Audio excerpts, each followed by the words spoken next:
Hi, my name is Sebastian Chris. We're here in my studio in LA with Jacob Jeffries. Going to talk about how Dan Warner and I produced the song Crazy Under the Moon. When the sun goes to sleep and crazies roam the streets.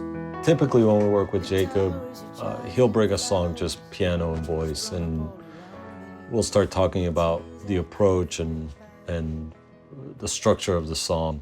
So the song, Jacob's part of the Jacob Jeffries band, which is basically piano, bass, guitar, drums. So you try to base everything off of that nucleus and off of the piano, which is Jacob's instrument. The original piano we tracked in Florida, but the main piano, Jacob retracked using the Waves Grand Rhapsody now, and we're gonna work it into what we have. So whether I win you or I lose you, I'm just crazy under the moon. Is there like a Sebastian trick, like your first move? No, you started, everybody works differently and there's no right or wrong way. I started in kind of order. And the way I work is, I work in a hybrid mode. So there's stuff that's being done in the box, there's stuff that's being done out of the box. And the whole thing about this song is that pulse,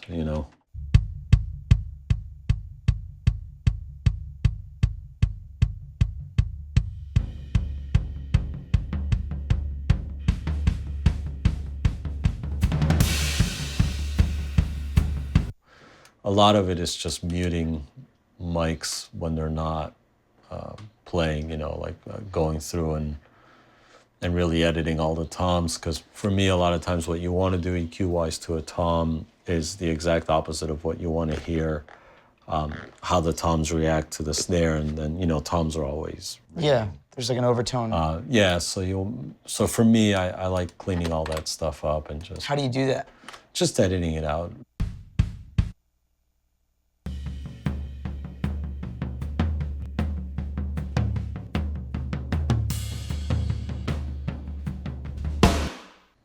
Editing out whenever the tom isn't playing. Being used, right? And at the beginning of the song, I just muted all the snare mics and whatnot. The way I look at drums is it's one instrument. It's not, I don't look at it as kick, snare, toms, or it's one instrument. Mm-hmm. So what do I want to achieve with the one sound? And to me, a lot of the trick of drums always lies with the overheads in the rooms.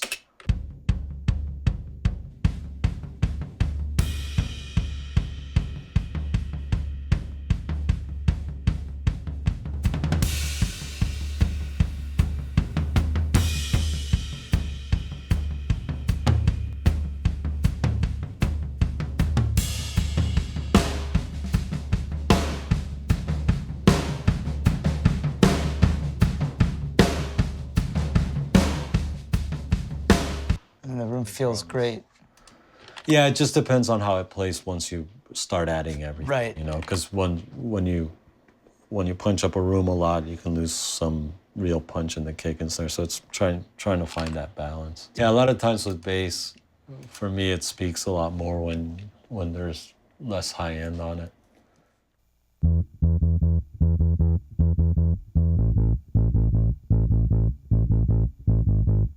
I love these plugins.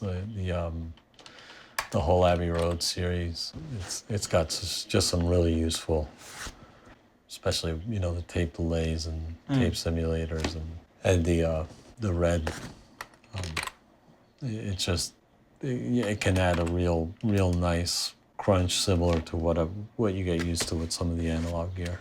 If you're new at some of this, there's some really cool presets, which is a good place to start, especially like if you don't know what to do with toms and how to EQ them or pianos. Like for instance, in the SSL plugins, you can go, and since I already edit the toms, I take the gates out because I don't want that to. What does that mean, really? A gate basically mutes the signal when it's not playing.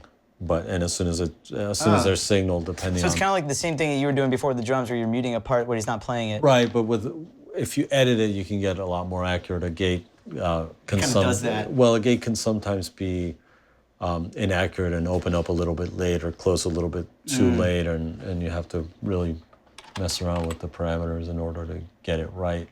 And it's just easier for me to edit it, so I rarely use, in this world, I rarely use gates anymore, unless I'm trying to use it for some sort of effect.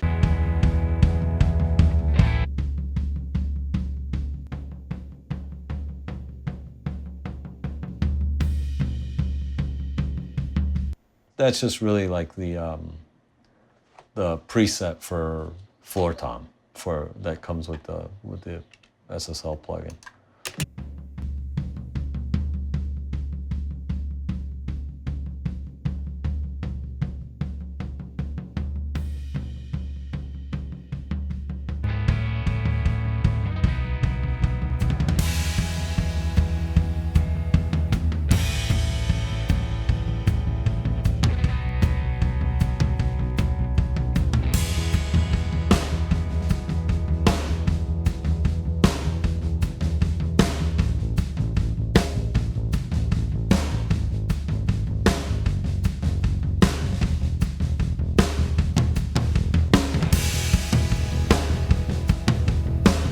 I use these SSL plugins a ton, just because I used to mix on an SSL, and you know, the Waves SSL stuff, and it makes me feel warm and fuzzy inside.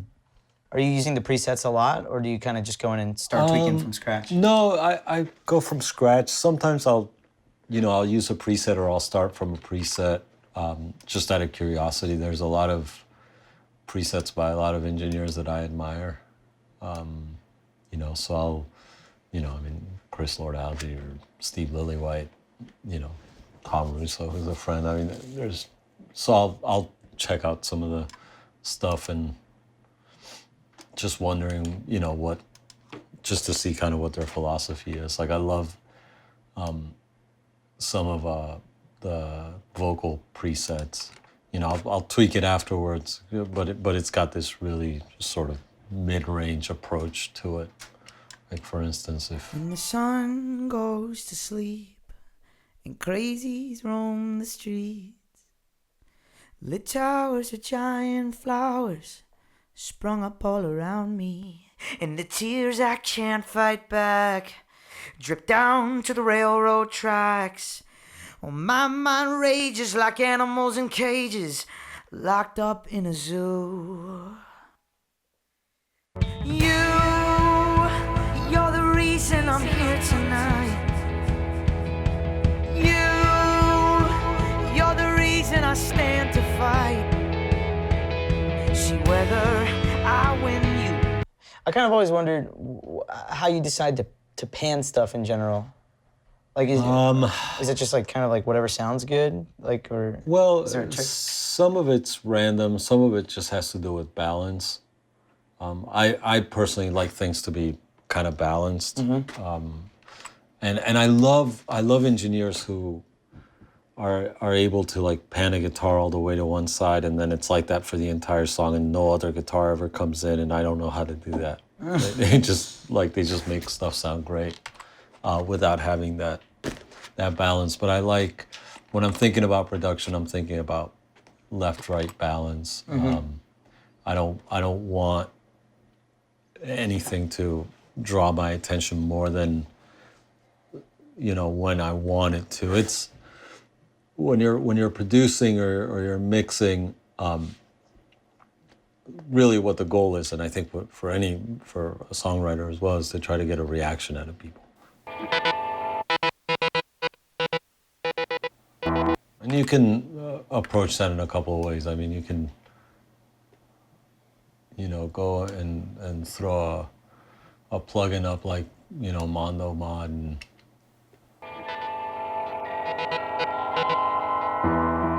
and mess with the with the panning of it and the spectral part of it. And like, what I'll try to do is, right now the BPM is, hold on, it's at 120 and this is 154.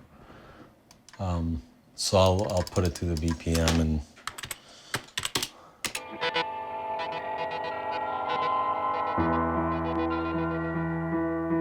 kind of creates. You always try to do something for people who want to trip out a little bit on headphones. Yeah. It's kind of like, where's that coming from, you know? For instance, we have these big bells, so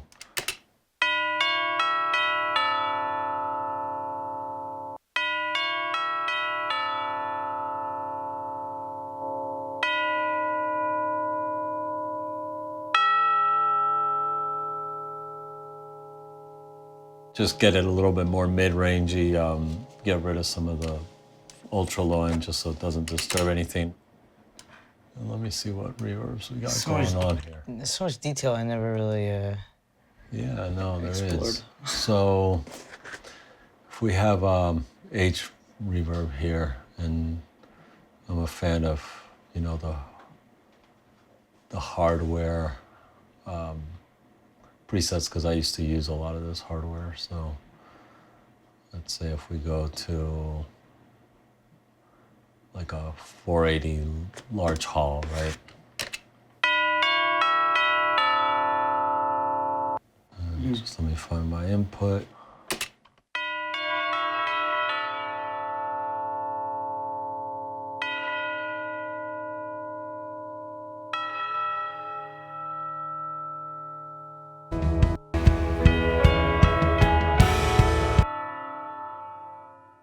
Before it had all that stuff on it.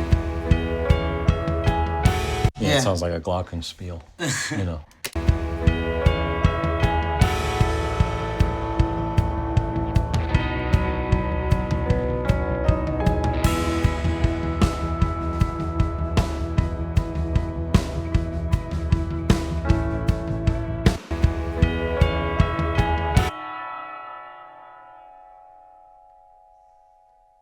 And then you have strings, which are, I think strings and pianos are like the hardest things to deal with, honestly. In the context of rock and roll, just because a string section is like, you know, everything. It's like two rock bands put together. There's just, it's covering all the bases. So it's how you sit, how you let strings sit in a track. If they're really well recorded.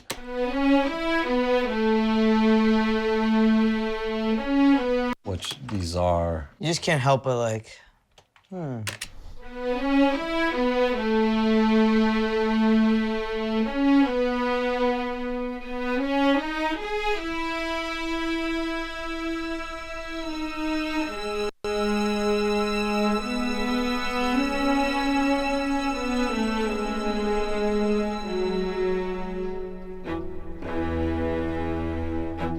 And a lot of that has to do with blend of the instruments. I mean, you know, as far as relationship of the cellos to violins and violas. And actually, if you've ever been in a string recording session, they're not very loud. They're not loud instruments, even when there's 40 of them in front of you. It's, you know, and you're used to recording, you know, drums, guitars, bass. So you still want to be able to get them to cut through, but not sound pointy and small. You know, you want them to sound lush. But you know, the thing about finding space when you mix is that everything's fighting with everything else. I mean, the guitars are all in the mid-range. You have to also understand how the human ear works. The human ear is designed to hear speech. You know, it's designed to hear other people talk. So it's really susceptible to mid-range. That's why when you hear something that's really mid-rangey, it hurts. Because that's what we're good at hearing. And when it's all scooped out, it's more pleasant. But you have to find, you know, that was the hardest thing when I was coming up, is trying to figure out how to deal with mid-range. Because it's also where a lot of the punch is, where the presence is. So how do you make things really punchy and present and not hurt? And really a lot of it has to do with volume. It's just like where you let stuff sit.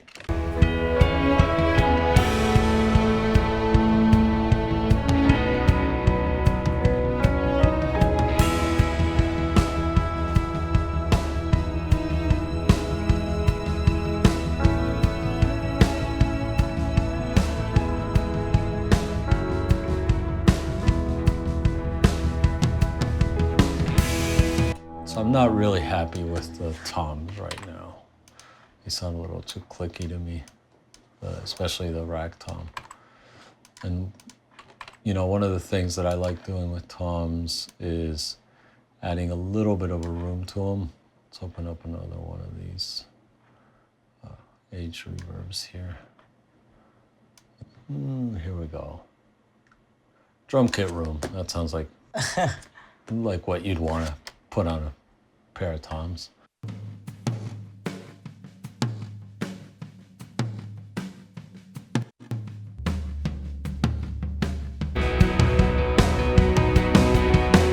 You know, when you're work on a large format board, you're used to using aux sends, and it's really great because you can, first of all, you can save a lot of processing power, and I know that the more processing you do internally, really the smaller the sound gets. So you want to, at least for me, you want to be economical when you're using processing. So you know, just open up, like if you're going to put a room on a bunch of different things, instead of putting a bunch of different room plugins on the different things, just use one and bust it out. The overall sound of your mixes will improve because, you know, because it's using less processing to process plugins.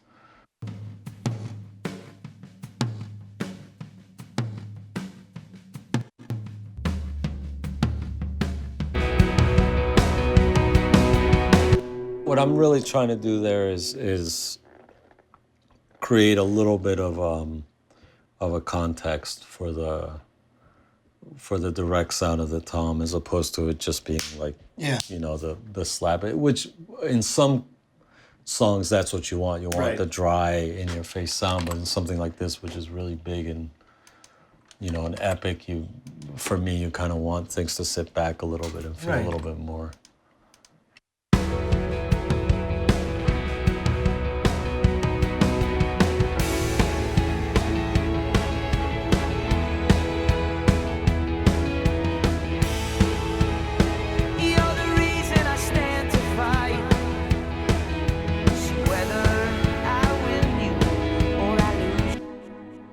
Something that I use a lot on mixes when I'm dealing with vocals is there's this great plugin called Verb, and they have in particular one setting which I use all the time, which is this thing called vocal spread, and this goes back when I was working on all analog gear. There was one patch on the M5000 that I really loved, and I could never find anything that sounded quite like it until this thing came out, which was just a very short room, and it allows, you know, not only does the vocal sit better in the track, but it almost gives it this other. When the sun goes to sleep and crazies roam the streets, lit towers are giant flowers. It's just a very short room that, you know, that does what it says it does, which it just spreads the vocal around, but also makes it focus a little bit more. When the sun goes to sleep and crazies roam the streets, lit towers are giant flowers. The Renaissance stuff also, especially for limiting. When the sun goes to sleep and crazies roam the streets, lit towers are giant. I don't know what limiting is. Yeah, it's like a compressor, but it's more of like a hard. A compressor will, I guess the best way that I can describe it is a compressor will grab sort of the peaks and slap them down a little bit, transients. A limiter will actually help you kind of bring everything. Here's the limit, and it'll just bring everything up. So it'll, and it also gives just a nice focus to, you know, if you don't overdo it. And then for backgrounds, I love that they put out the Aphex, the aural exciter, because it was a really cool piece of hardware. that there's really not been anything quite like it. You're the reason I'm here tonight. You're the reason I'm here tonight. Yeah, it really brings it out. You're the reason I stand to fight. Wow, present. If you grab something like the Imager on background vocals, You're the reason I'm here tonight. you know, you can really spread the vocals Wow. around. You're the reason I'm here tonight. You're the reason I stand to fight. See whether I win you or I lose you. Whether You know, if I want to do the same treatment to all the background vocals, I have 1, 2, 3, 4, 5, 6, 7, 8 tracks of vocals right now. I can do treatment to a stereo track and save all that processing power. So going back to the piano, that we replaced with the Grand Rhapsody plugin, we don't have the MIDI because we commit. And again, when you have a lot of MIDI tracks going on, a lot of soft synths, and you're mixing, you're probably going to run into issues of how much memory you have, and you know the thing's going to be going, and you're really into it, and then it stops and it crashes, and we don't want any of that. Once we have a sound, you commit to it, and then start, you know, messing with it.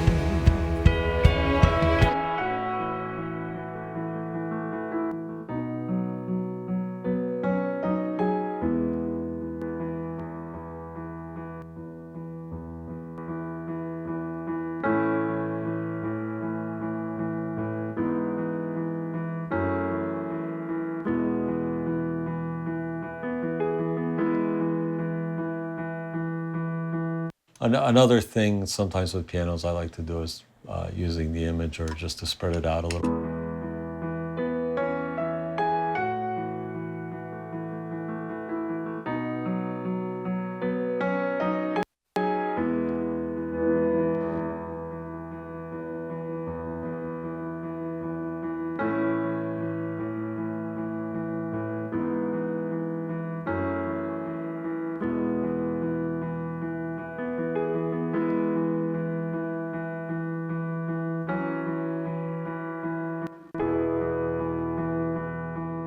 see whether I win you or I lose you.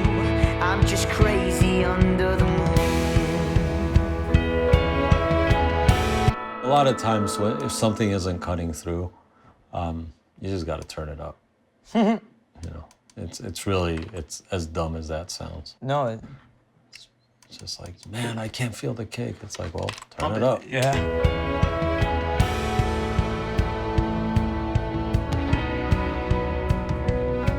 And I swear I see your face. Yeah, I still savor the taste of your lips on the tips of mine. What a waste of my time. 'Cause I can never let things go. Yeah, my hand needs a hand to hold. I didn't get this much